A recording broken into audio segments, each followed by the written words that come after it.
pessoal, tudo bem? A gente voltou para mais uma aula de ótica e nessa aula agora a gente vai continuar falando sobre espelhos planos com vários aspectos importantes para a gente entender, tá certo?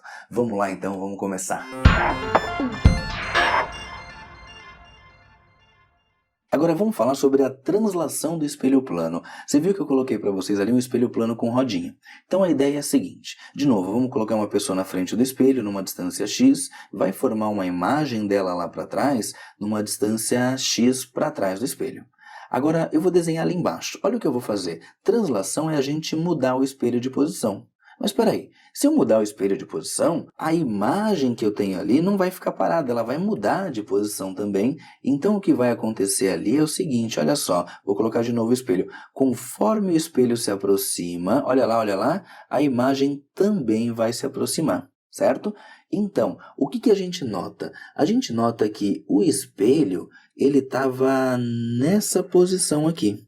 E ele veio até essa. Se a gente olhar aquelas medidas lá em cima, a gente percebe que o espelho andou uma distância x. Agora, a imagem da pessoa estava lá atrás. E ela andou até essa posição, ou seja, ela andou essa distância mais essa. Ela andou 2x. Conclusão, a distância percorrida pela imagem é o dobro da distância percorrida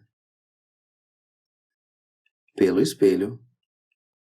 Então, quando o espelho está parado e a gente se desloca na frente do espelho, a nossa imagem anda o mesmo tanto que a gente andou, a imagem copia a gente. Agora, não foi isso que a gente analisou. O que a gente analisou foi a gente ficar parado e quem se desloca é o espelho.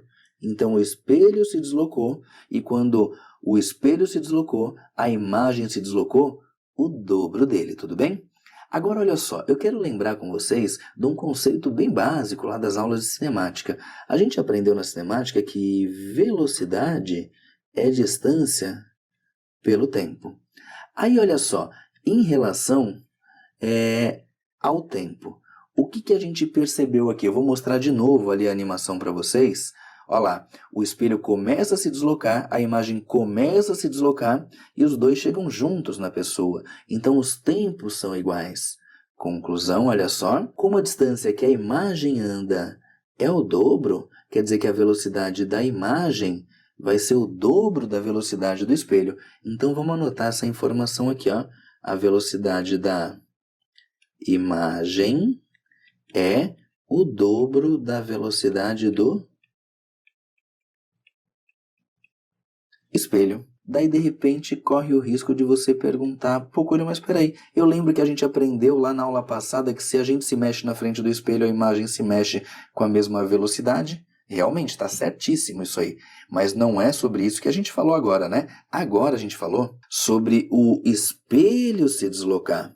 E aí, quando o espelho se desloca, você fica parado, mas a imagem vai se deslocar. E detalhe, né? Tudo que o espelho faz, a imagem faz em dobro. Ou seja, a imagem anda o dobro da distância do espelho e com o dobro da velocidade, tudo bem? Agora, eu quero aprofundar um pouquinho com você o assunto. A gente vai falar sobre girar o espelho, sobre rotacionar o espelho.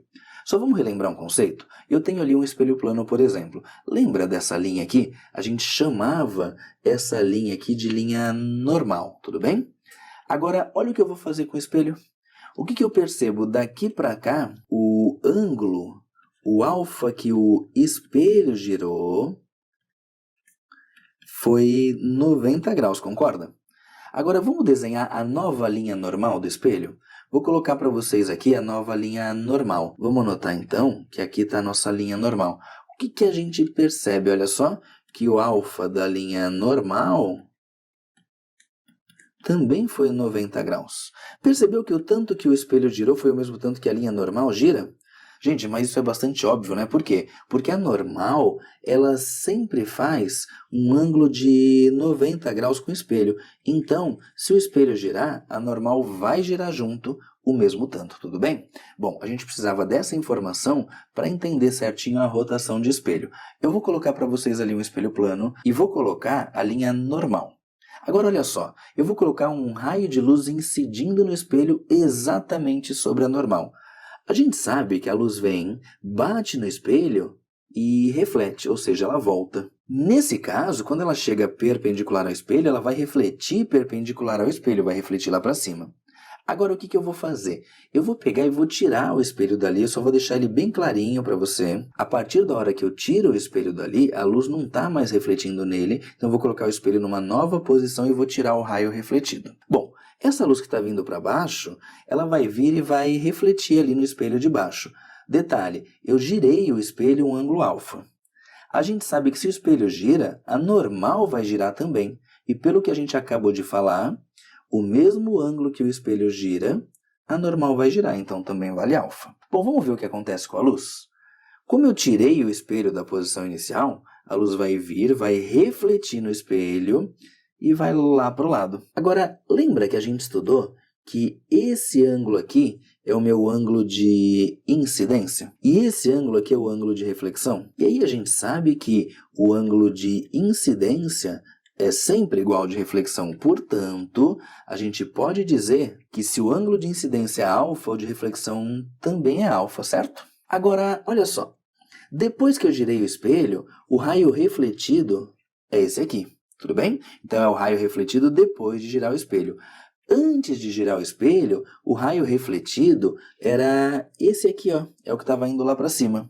Então você concorda que quando eu girei o espelho, o raio refletido também girou? Agora vamos descobrir qual foi o ângulo que o raio refletido gira. Vamos lá então, olha só, a gente tem todo esse ângulo aqui, que é o ângulo que o raio refletido girou. Esse ângulo é formado por esse ângulozinho mais esse ângulozinho, ou seja, ele é alfa mais alfa. Conclusão, o raio refletido girou um ângulo 2α. Agora, eu quero voltar com vocês num conceito bem importante da aula passada.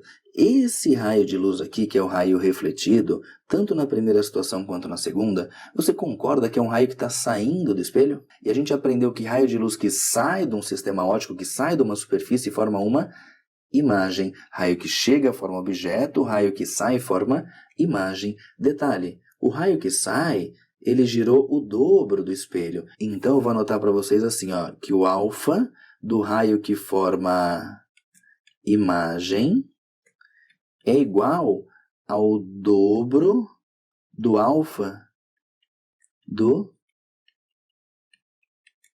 espelho.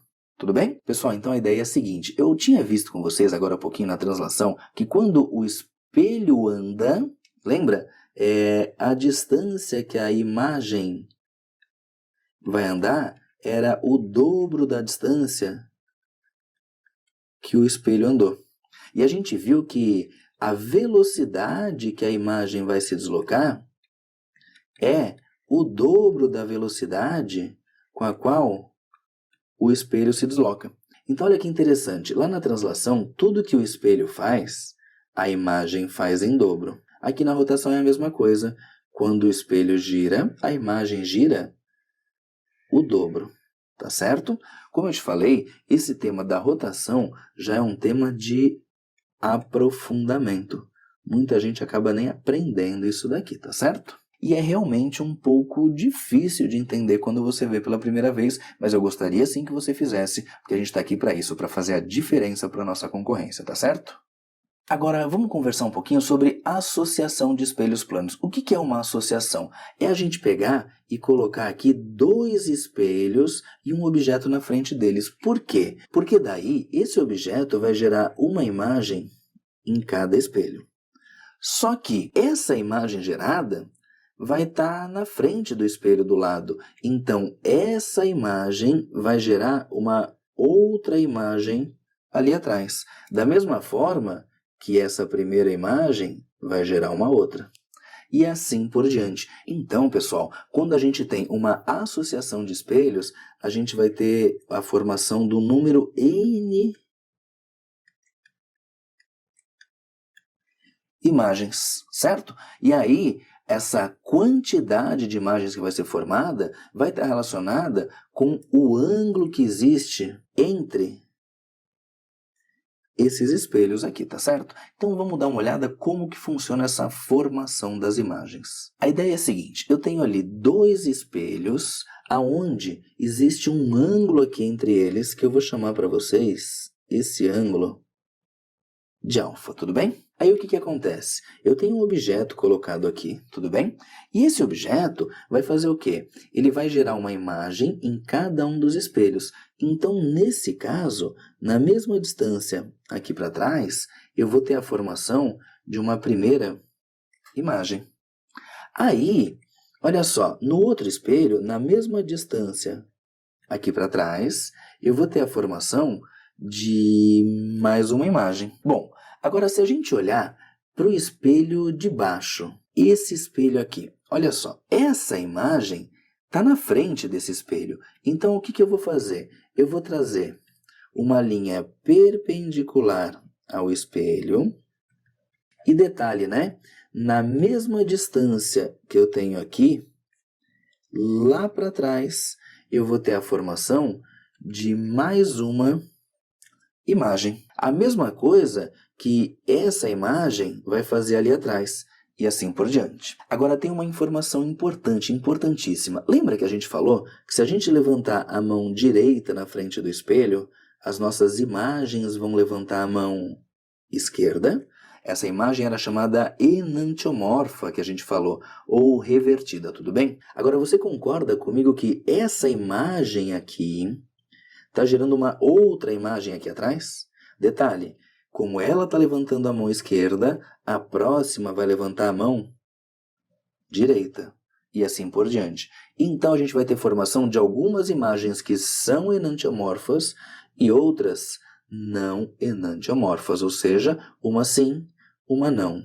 Uma sim, uma não. E assim por diante, tudo bem? Agora, se a gente quiser saber a quantidade total de imagens formadas, a gente pode imaginar o seguinte, ó. Eu vou traçar para vocês uma circunferência ali imaginária, aonde a união dos espelhos aqui é o centro da circunferência.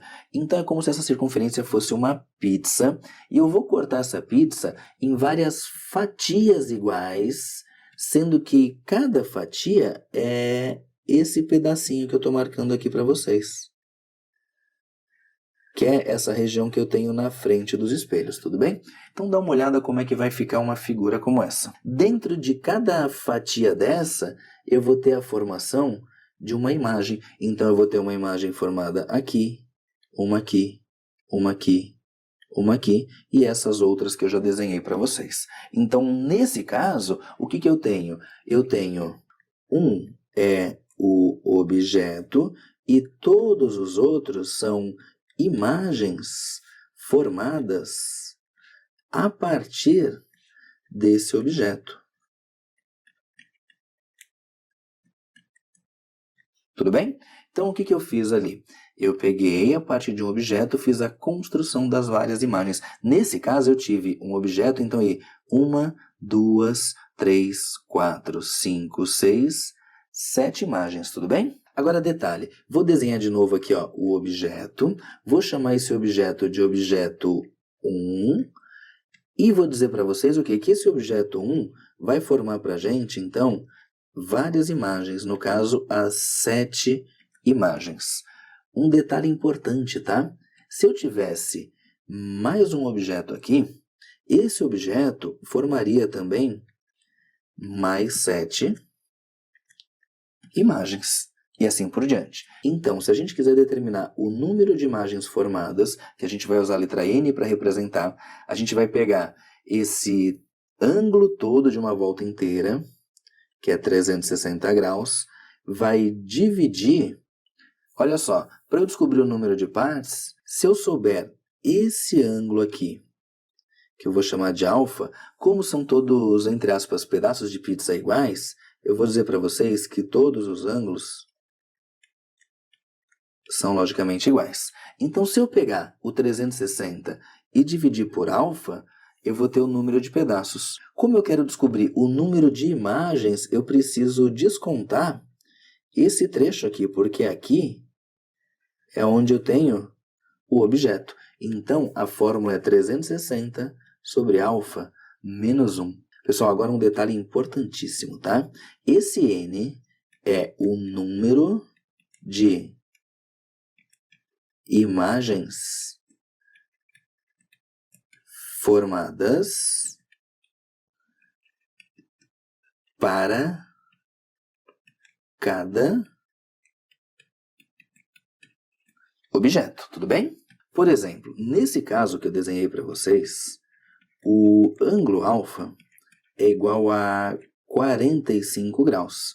Então, se a gente quiser calcular o número de imagens, é só fazer 360 por 45 menos 1. Aí vai dar para a gente que n é igual a 360 por 45 dá 8, menos 1. E aí a gente acha que o n é igual a 7. Ou seja, nossa conclusão, tá? Cada objeto gera 7 imagens. Se a gente for contar lá na figura, eu vou anotar o seguinte. Para esse objeto azul, eu tenho a imagem 1, tenho a imagem 2, tenho a imagem 3, tenho a imagem 4, tenho a imagem 5, tenho a imagem 6 e tenho a imagem 7. Como a gente achou aqui o número de imagens? Acolheu, mas o total de imagens é 14, sim, porque são 2 objetos. E aqui, como eu acabei de falar com vocês, a gente acha o número de imagens formadas para cada objeto. Então é bem importante que a gente tenha essa informação clara, tá certo? Agora vamos usar isso que a gente acabou de aprender para resolver então um exercício. Exercício 2. Um coreógrafo pretende montar um espetáculo com 27 figurantes. Para isso, ele dispõe de 2 espelhos planos e 3 bailarinas. Calcule o ângulo entre os espelhos para que tudo ocorra conforme o planejado. Pessoal, eu vou te dar uma sugestão, que você pause o vídeo, tente resolver o exercício e logo na sequência assista a resolução, tá certo? Bom, então você pausou o vídeo, resolveu, agora a gente vai conferir a resolução. A questão diz que é um espetáculo com 27 figurantes, para quem for assistir a peça, tudo bem? Para isso, ele tem 2 espelhos planos e 3 bailarinas só. E ele quer que a gente calcule o ângulo entre os espelhos. Então, a primeira coisa que tem que estar clara, ele quer que a gente ache o alfa. Para isso, ele tem, olha só, uma peça com 27 figurantes. Bom, a equação diz para a gente que n é igual a 360 sobre alfa menos 1. Eu quero achar o valor do alfa. Para isso, eu preciso do número de imagens formadas. Eu não posso esquecer o seguinte, e esse exercício pega muito por isso.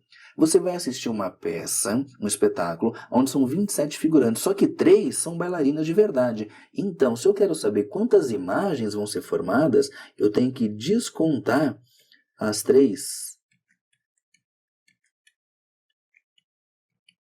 bailarinas. E aí, nesse caso, eu vou ter o quê? Eu vou ter formadas ali 24 imagens. Só que assim, esse número de imagens formadas aqui é o número total de imagens.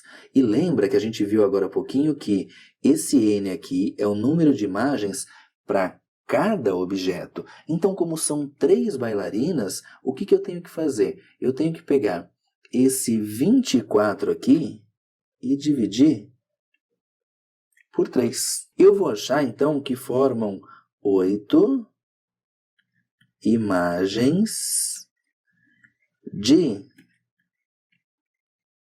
cada bailarina.